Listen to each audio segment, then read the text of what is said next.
What good is retirement freedom if you can't enjoy it? If you're a grandparent, retired, or getting close to retirement, welcome. I'm Arleen, your go to grandma. And around here, we talk about creating more time, more freedom, and more of what matters most. Today, I want to talk about those three last words. What matters most? Because I'm realizing that answers change as we get older. And I have a question for you right at the beginning. If you could choose only one of these options right now, would it be more money, more time, or better health? Which would you choose? Don't answer what you think you're supposed to. What would actually make the biggest difference in your life right now? Money, time, or health? Put your answer in the comments. I love seeing the comments here because then I know what to focus on. So I think it's going to be a really interesting conversation. So when we were younger, we spent a lot of our lives chasing things. We're working, raising families, paying bills, building careers, taking care of everybody, trying to get everything done. And we keep telling ourselves, someday I'll have more time. Someday I'll travel. Someday I'll slow down and I'll take better care of myself. Someday I'll spend more time with the people I love. And then someday becomes now. We're retired. We're getting close. And suddenly we start looking at things differently. At least I have. I've started thinking more about what it means to actually be wealthy. Yes, money matters. Let's not pretend it doesn't. But money gives us choices. Money can reduce stress. Money can help us travel. Money can help us be there for family. But money by itself isn't the whole answer. Because what good is having enough money to take the trip if you don't have the health to enjoy it? What good is having the time if you're always saying maybe next year? And what good is creating more income if you're so busy creating it that you don't have time to spend with who you're creating it for? That's where my definition of freedom has really started changing. So let's talk about health for a moment as I'm going to get a sip of my water. I'm not a doctor, and Go To Grandma isn't going to become a medical advice channel. But I think we can talk honestly about something. As we get older, taking care of ourselves becomes part of protecting our freedom. Because with our health affects what we're able to do with our time. Maybe the goal isn't some perfect body. Maybe it's being able to walk around the farmer's market, travel, play with the grandkids. When I went with our grandson last month, I was down on the floor with him every day. And boy, let me tell you, he's 3 and he wore grandma out every day. But I was blessed that I was able to get on the floor with him and play with him. And that really opened my eyes that day. Because I'm like, you know what? I am getting older, but I want to keep being able to do that. Getting down on the floor and getting up. That's becoming a bigger accomplishment, right? Maybe it's being able to go for a walk with your spouse, take the trip, carry your own groceries, enjoy your everyday life. Those things matter. So here's my question. What's one small thing you could do for your health this week? Not 20 things. We look at this list and we're like, oh my goodness, I cannot do all of that. Just one thing. Maybe it's walking. Maybe it's drinking more water. As this Maybe getting outside, getting some vitamin D. Maybe it's making an appointment you've been putting off or getting more sleep. Maybe it's making a food choice that works better for you. Saying no to the sugar. Oh, sugar, I feel, is evil. I have learned over the last few years. I always thought it was like carbs and all that kind of stuff, but it is like sugar. But that's for another day. That'll be another another day in here. Whatever is appropriate for you and your doctor, just one thing. Because I think sometimes, like I said, we make changes and we see all them big things, but just one thing. And this isn't only true about health. It's true about almost anything. If you do one thing at a time and then you learn that one thing, you do that one thing and then add another and add on to it. And I see the same thing with technology. How many grandparents have said, I am too old for this? I know I have. I've looked at my phone and thought, what did I touch? Where did it go? How do I get it back? Have you done that? Do a smiley face if you have done that same thing and you're like, oh no, I've lost it forever. And then, okay, you find it and you're wondering, where's that young person that can take this phone and fix it for me? But here's something instead of saying, I'm too old to learn this, I'm saying, I haven't learned it yet. That's different because I don't believe our ability to learn expires when we retire. Think about everything our generation is already adapted to. We can learn another thing. I mean, riding bicycles, driving a car, learning our work ethic, raising our kids without Google, raising our kids without somebody else telling us what to do, drinking out of a water hose. I know, I'm thinking about all these things that you hear is through the internet, but it's true. So we can still learn. We have not lost the ability to learn. And that leads to another question I want to answer. What's something you'd still love to learn? Maybe it's technology. Maybe it's how to create something online. Photography, painting. Oh, speaking of painting, when I was with my grandson, I painted a little rock for him, and I'm like, I'm not artistic. And actually, I did pretty well. And that's something I never thought of doing. So painting is another option. A language, learning a second language. Dancing. I love dancing. Not very good at it, but I love it. Gardening, playing an instrument, whatever it is. What have you been curious about but haven't tried? I think curiosity keeps us alive in a different way.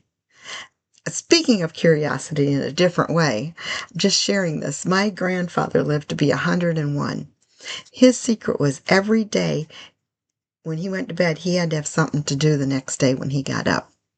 No matter how big or small it was, he had something to do, so he knew he had to get up the next day. And that's kind of like this, the curiosity of day to day. So that was just a little tidbit I wanted to share. And it reminded me, we're not done.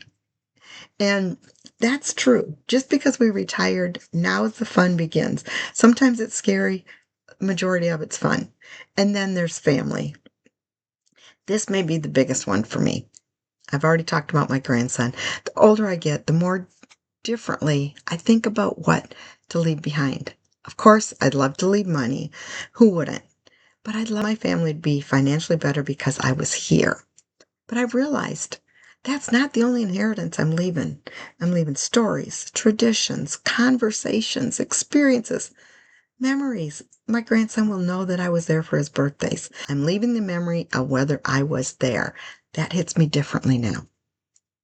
Our grandchildren aren't going to stay little. Our children aren't going to stay the same age. Neither are we. And I don't say that to make us sad. I say it because it makes today more valuable. It makes that ordinary afternoon more valuable. Makes a phone call more valuable. The trip, the meal together, the silly little thing that nobody takes a picture of. Those are often the moments that become precious later. So here's another question. And this one comes straight from my heart. If you had more freedom tomorrow, who would you spend time with? Make sure and put it in the comment. Your grandchildren, your kids, your spouse, a dear friend, maybe someone who lives hundreds of miles away. Who came to your mind first? That's probably telling you something. Reach out to them. And here's one solution that doesn't cost us another dollar. Put what matters most on the calendar. If it's making that phone call, if it's going to visit someone, do that first. Not after everything gets done. Because here's what I've learned. Everything's never done. There's always another chore, another email, another errand. another thing we should be doing. If the people who matter most only get whatever time is left, sometimes there's nothing left. And I don't want to live that way. Do you? Put your priorities first.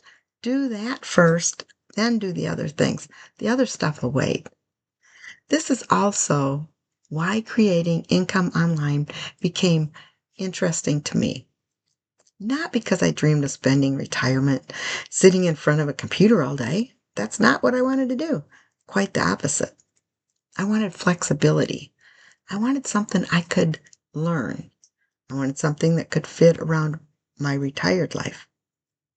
I didn't want another boss, didn't want another commute, and I didn't want to trade all of my time for money again. Because at this stage of life, time has become incredibly expensive. And I think that's the heart of Go To Grandma. We're going to talk about creating income, absolutely. But we're also going to be talking about why.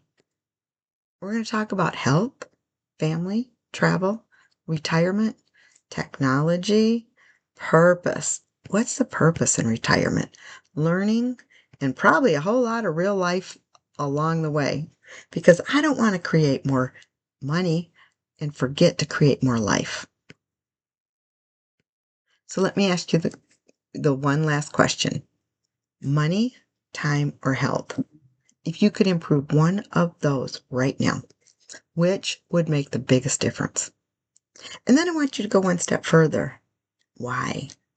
That's what I'm interested in. Because maybe you choose money because you want to travel to see your grandchildren. Then the real answer would be family. Maybe you chose health because you want to be able to travel.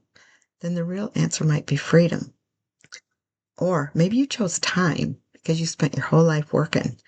Then the real answer might be peace. Sometimes that first answer isn't actually the deepest answer. There might be out something else. And that's what I want us to figure out together here. What matters most now? Not when you were 30, not what somebody else thinks retirement should look like. What matters to you in this chapter? Because once we know that, we can start making decisions around it. Maybe you need more income. Maybe you need to protect your time. Take better care of yourself. Need to book a trip.